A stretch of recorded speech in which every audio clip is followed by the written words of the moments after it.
So,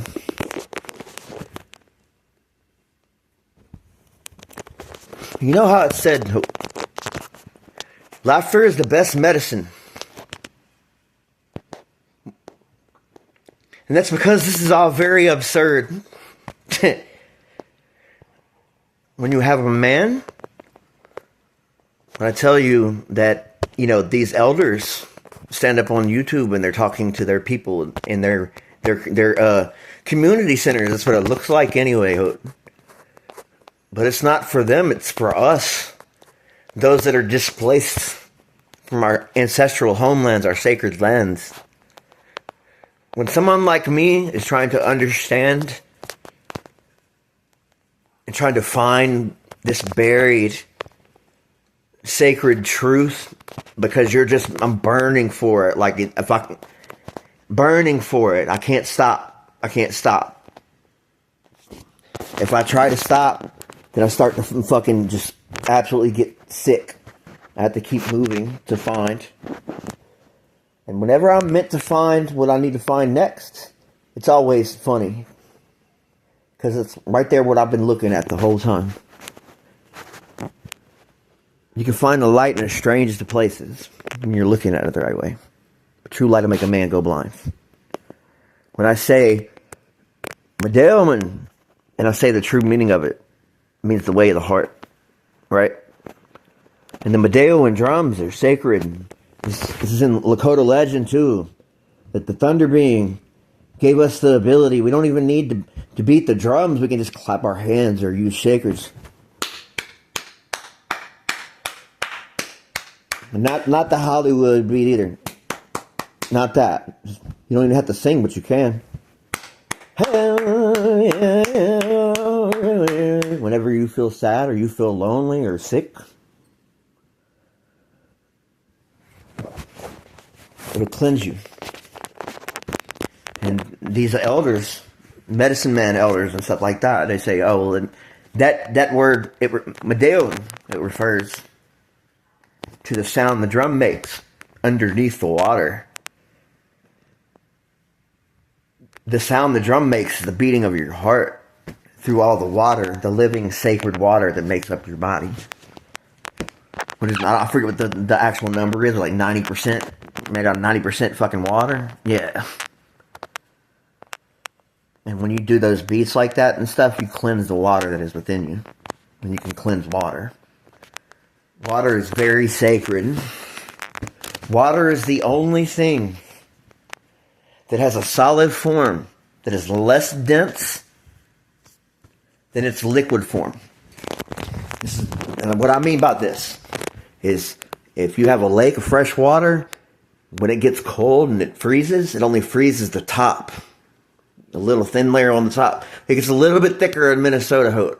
Trust me, it does. Hell, we put a car out on Lake Bemidji at the start of every winter, and we fucking take bets of when it's going to fall through the ice in the spring. Every year. Of course, we dig it out of there, but yeah. Anyway, if this wasn't true, there would be no plant life at the bottom of these lakes. There would be no fish.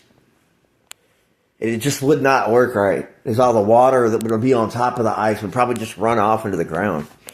And so we wouldn't have these things that are sacred to us. And I just listened to this fucking white guy on YouTube talking about how we lived up against the fucking great seas, the ocean up there before they were Great Lakes. No, we didn't, man. We arrived across the land bridge after an asteroid hit a bigger planet that was here before this one. It stood upright on its axis. My people come from where the land part of the world is now relative to the thing that was here before it, which is, you can call it Eden. You can call it whatever you want. You call it whatever you want. And they were up there towards the Arctic Circle type where it would be. But there is no Arctic Circle because this planet stood up straight on its axis. And it moved around the sun. And it always stayed the same season, late spring or early summer. Pretty much. And people lived on both the poles. But when the Aztecs have a legend. They talk. It's not a legend. It's truth. Where an archon was sitting blew. They hit the earth basically, and blew it apart into a smaller world. But it also made our moon. This is why science says the same thing. It's one of the only things they're right about. Our moon is too big for it to be here like that.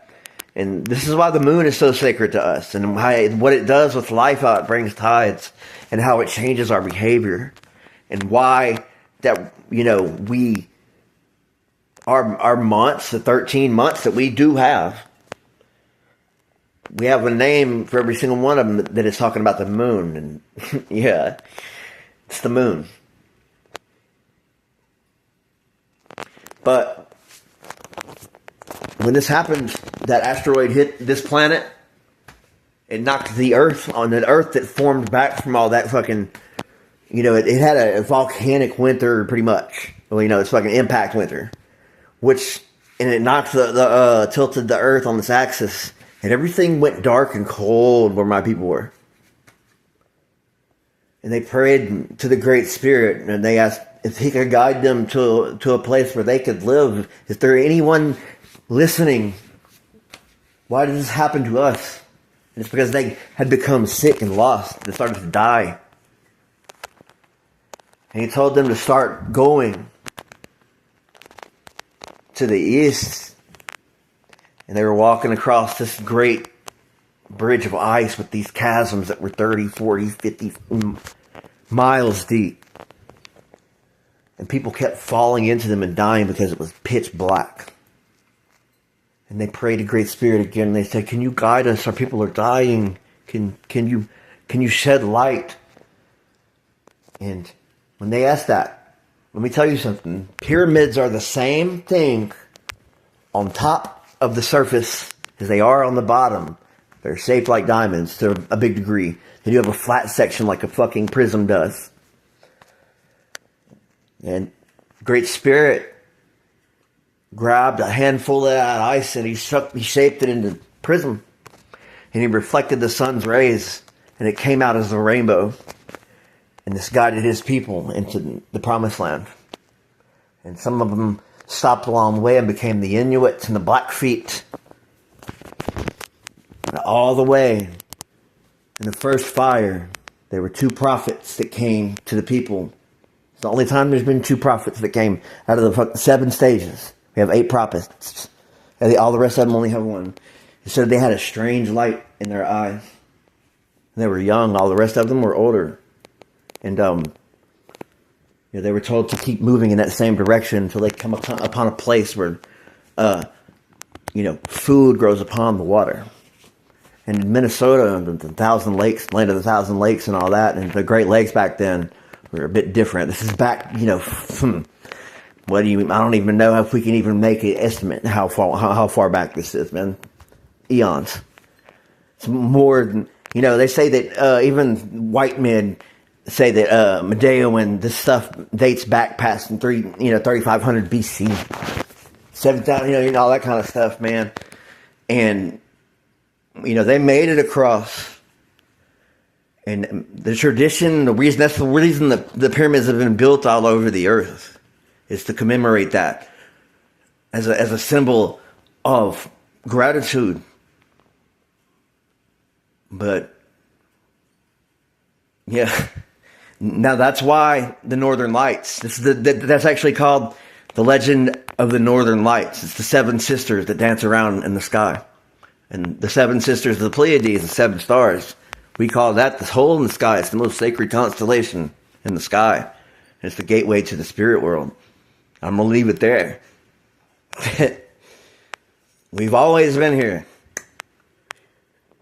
You do not learn, you initiate. You'll be initiated. You don't let, no one has taught me anything. I was initiated. You can open yourself and let things move into you, but sometimes they'll move into you whether you want them to or not.